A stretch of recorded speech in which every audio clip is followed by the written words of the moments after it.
Hello, I'm here with Yide Qiao. He is the president of the Shanghai Development Research Council. Yide, thank you very much for being with us today and sharing some of your insights on China. Yeah, it's my pleasure to be here. You came earlier this week. We were in the same workshop discussing the internationalization of the renminbi, and you presented a paper at that workshop. So I was wondering if you would care to elaborate about some of the details and conclusions of that. Sure.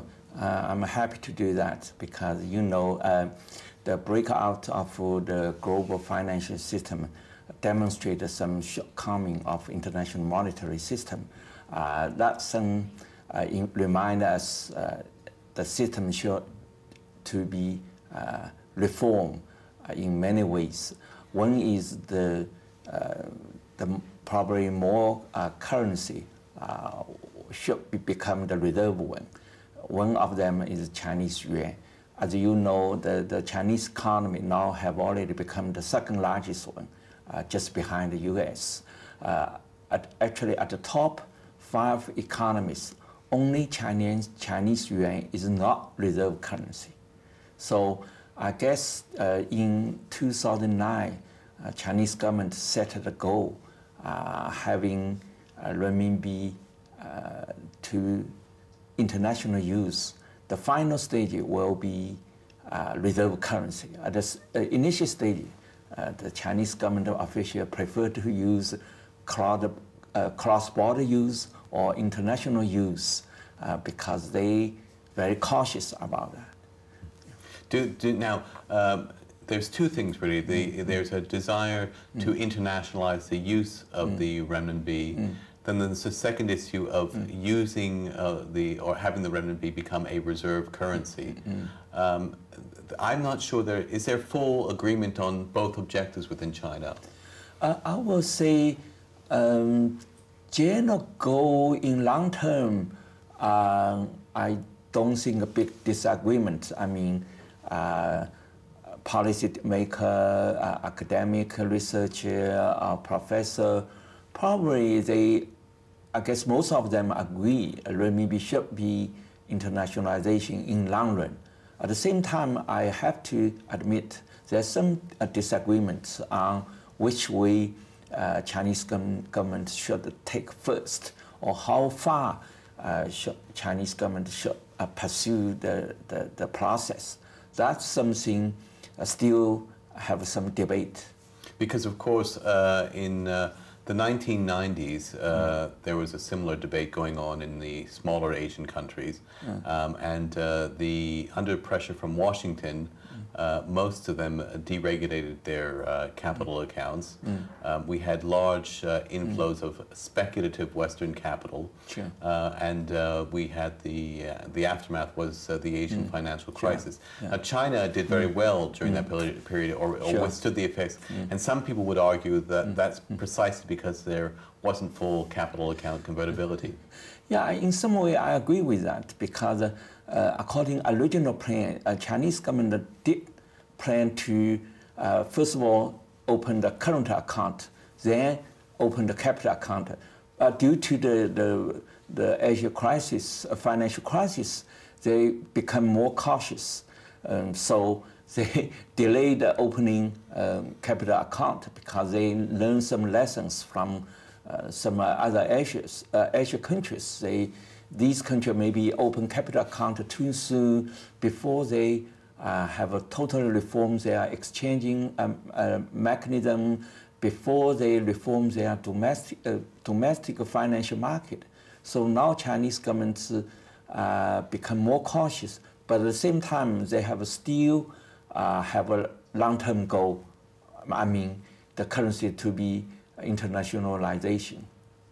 And one of the things that you talked about in your paper was looking at the various scenarios under which this would happen, and how the change in the international monetary system would go. Would you like to elaborate on that a little bit? Yeah, if we look back 100-year history of the changing of international monetary system, we can see some interesting fact. because behind the changing of international monetary system, some two factors play a role. One is regularly or play the role, constantly play the role. Another is accidentally incident, such as war. In past 100 years, they have two world war, which totally destroyed the international monetary system. But at the same time, we look back, some crisis, like which happened in 1920 to 1930, that global crisis also put the international monetary system in disorder.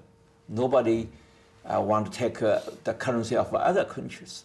So in some way, they're temporarily back to gold standard. But these one, currently happening global financial crisis, haven't totally changing the way of international monetary system. But as I say in the earlier, but still push many people to think it over, what we should do to reform the international policy. Particularly, we should look at the major reserve currency countries, particularly US and Euro. That's something we should look at very carefully. And if you were to look in your crystal ball for a minute and forecast, how long do you think it will be before the RMB becomes an international reserve currency? I would say probably in 15 to 20 years. It's not short time because the reason why I've estimated in this period of time, because before Chinese yuan really become international one, they should do many things. For example, they should reform the interest rate. They should let market play role in decide which way interest rate should go. Also, they should do total reform of exchanging mechanism. But now, government still have some intervention of everyday fluctuation of renminbi, but they should do more. Let the market decide which way should go. Also, the Chinese domestic financial market should be more open to let more foreign institutions come in. Also, let more private enterprises to get into financial area, which can create competition. That's very important for any market, particularly financial market. Also, they should have a more financial product, like a derivative. Why? Because that will provide some business to have hedge their risk. If you don't have any derivative, they don't wait to hedge the risk of exchange. And of course, the Americans are very keen to play a major role there. They be the ones who provide those derivatives. One question is, given what they have done in the European and American economies, whether that would be a wise decision for Beijing's policymakers to make. Actually, I understand the decision maker in the difficult position now.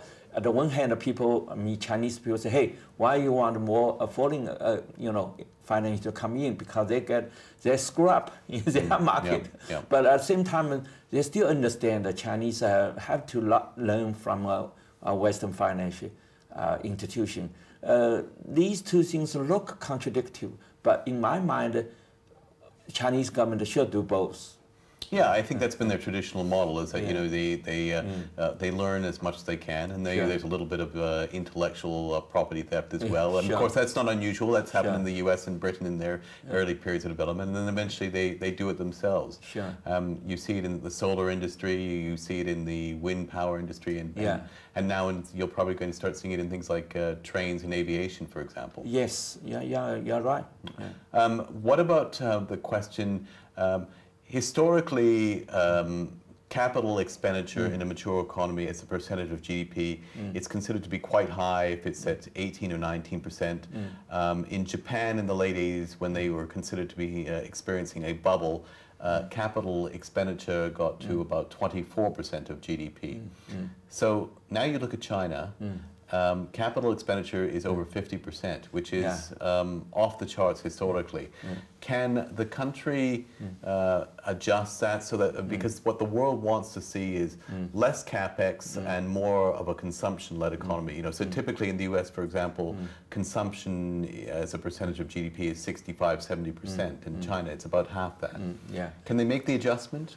I think so. Actually, if you look back in past couple of years, actually China is in the process of transformation. Last year, consumption made contribution more than 50% in total GDP, which is the first time in history. I think the trend is there. Will be more will come. For example, particularly coast area, including Shanghai, Beijing, their economy in some way a little bit more mature than that in western part of China.